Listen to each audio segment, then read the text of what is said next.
of. Hey, Jahlani, good morning. Good morning. How you guys doing? Doing good. How are you? I'm great, man. I'm just excited. Excited for Sunday? Excited to be on the show? I can always tell. Both. I get to. Oh, You're very excited. No, Huh? I'm excited for my Fridays, man. It's a nice little getaway from meetings. So. Oh, good. All right. So basically, saying you're on this show to get out of meetings. I feel the same way. Well, listen, I'm going to start right off here. Bit of a report that the Patriots locker room is perhaps teetering on mutiny. That would mean that there would be a revolt against the captain of the ship or the captains of the ship. How is that locker room, and is that a wildly inaccurate report from your perspective? Yeah, I don't know about that. It's definitely not like that in the locker room. I think that the past few weeks actually brought the locker room even closer, and especially on the defensive side. You know, we got a lot of our new leaders who are stepping up, and you know, we had a big message yesterday from one of our teammates. You know, on how we gotta, you know, we just gotta take another step. You know, we gotta do extra. We gotta do more in order for us to, you know, get things rolling. Was that Drake May who gave that message? No, that was one of our defensive guys. Jahlani, I think Drake's waiting for his opportunity before he can speak. He wants to show by action first. Yeah. Jahlani, the way many of us have viewed the outbursts or the, you know, whether it's the commentary from Devon Godchow on this radio station about players being selfish, that all of this is born out of Bill Belichick leaving and a new head coach in town that may not maintain the same type of discipline when it comes to talking about team matters in public. How would you react to that? I don't think that's I think that DG's message is more of us like in order to play good defense, you have to have 11 guys on the same page. You know, when one guy is being a little selfish on the field, it means that he's either trying to make a play or he's going out of his way to make a play instead of just setting the edge or just, you know, doing his 111. So I don't see his messages saying that we're undisciplined or you know, whatever. I think he's just trying to tell us we got to take accountability for our mistakes on the field, because those plays where, you know, one guy's not doing his job creates a 30-yard bomb or a 20-yard scramble or it's a critical situation, you know. So I think it's more on the lines of that. But I think Mayo's doing a great job on making sure that guys are in line and you know, disciplined if need be. But Jahlani, for us, when we hear Godchow say something like that, it piques our interest. But then when we have Covington kind of say the same thing, that some guys are being selfish, it's shocking to me to hear you say that, especially on the defensive side of things in the locker room, it's brought you guys closer together. Could you maybe be more specific for what Covington meant when he said that guys are being selfish? I think it's still in the same lines of what I just said. You know, like when one guy, it's always like one guy or two guys. And I'm talking specifically about plays. You know, guys who who are trying to do more than what they should on the field. You know, like if they're supposed to play the A gap, play the A gap, and then play the secondary gap. You know, but instead on this play, they're going to play the B gap immediately because they thought that the play was going there. You know, and then just for the guys who are you know, not watching film or doing the little things on their body, we've gotten guys who are on top of them now, who are if they see somebody see some of the stranglers, they're trying to pull them along. That way we can, you know, dial in because the offenses that we've been playing, you know, that Shanahan tree, it's very you got to be on your P's and Q's against them because you see a lot of formations. You see them building formations. So when guys aren't studying and doing that, that's them being selfish. You know, and when they're not doing their job, that's them being selfish. I don't see people in the locker room, you know, in there trying to create pods and, you know, are trying to say, oh, this isn't right, I should be here, da da da da. To be honest, I see more guys shutting that down if that's the case. So I don't. Those are the things that I see when guys are being selfish.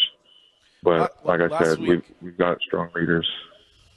Last week, this defense struggled at times again with basic tackling. Is that something you guys are talking about and are frustrated about? This past week? Yeah, at times. I don't think it was more of our tackling. I think it was more of us containing the edge, and then on big plays. I think that we did a great job on making sure that we were game tackling because that was a really good back that we played last week, and probably at times we probably missed a few tackles, but like I said, it was good to see everybody running to the ball because that's one way that we can avoid missed tackles. Jahlani, how do you guys – I know it's human nature as a player. I mean, we've all been there. We've all gone through it when the team's not doing well and wanting to do more, which could potentially lead to, looking like, all right, guys could be selfish. How do you make sure that you guys as a veteran leader in that locker room make sure you don't allow the struggles to kind of separate separate where you guys are in that locker room? How do you make sure as a leader that you're staying on top of that and staying on top of guys and policing that locker room so you don't run into those issues where it can become a little divided because of, not playing as well as you should be? I mean, we kind of had that situation last year, where everybody thought that the locker room was, on the brink of destruction. But, I think the guys, we go through so much in training camp, and you see the frustration in training camp because everybody's trying to win a job, have job security, and it's the same situation now. As much as we're the season's not looking so well right now, the guys want to win. We're like, this is not what we want to put on film, and guys are stringing each other along. We're bringing each other along, and we're trying to make sure that from here on out we're trying to string games along as well. So I don't know. I believe that our guys are doing the right thing, and we're trying our best to make sure that we're studying extra. We're making sure the younger guys know how to create a routine and build on that routine. And then for older guys, we're trying to make sure that they're the things that they say and the things that they do correlate with each other, because we don't want hypocritical leaders, which we don't have. We have great leaders that talk to us and make sure that we're on top of our stuff. So, it's just us as players to know that, we're still, what is it, week 5 right now? We're still in week 5. It's a 17-game season, and, we have more than enough time to turn this around, and I know we will. You said that, the guys just want to get together and win, and I don't doubt that for a second. Do you think Jacoby Brissett gives you the best chance to win at quarterback right now? Yeah, I don't know. That's you got to ask Coach Mayo about that one. That's my job is to make sure I make the right calls, make some tackles, and get the ball back into their hands. But does it come up in the locker room? Are there guys that say they'd like to see Drake May? I'm more, like I said, I'm more worried about the defense. I'm trying to make sure that we're on top of our communication, because that's one of the biggest things that we need to have on defense. So, that's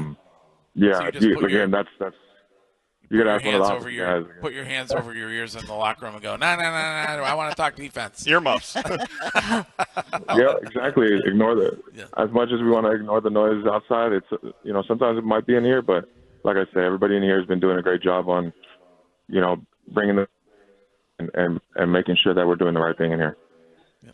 As a defense, you guys now have the Dolphins. They're the worst in the league when it comes to average points scored. How important is it for you guys to take advantage of a team like this? Every game is different. A lot of teams like to play us differently, and all we have to do is prepare. And even though they have the worst, like you say, statistically they have the worst team scoring wise, they have threats. We're not going to just throw shade at them, because they have a very explosive offense, and they really could score at any time if they really dial in, especially after losing Tua. So we're not going to just go into this game thinking it's going to be sunshines and rainbows. We got to prepare as if, Huntley's about to, have his Pro Bowl season again. Well, listen, we're in Newport, Rhode Island, and there's a whole bunch of Patriots fans who want to wish you luck on Sunday. Am I right? Listen to that, Jahlani. They're with you. I appreciate it. They're with you. They are trying to mentally will. They're manifesting it a win right now. All right, so we appreciate you taking the time this morning. I appreciate it. All right, go get them. There's Jahlani Tavai. That'll fire you up. We gotta take a quick. What? Wow.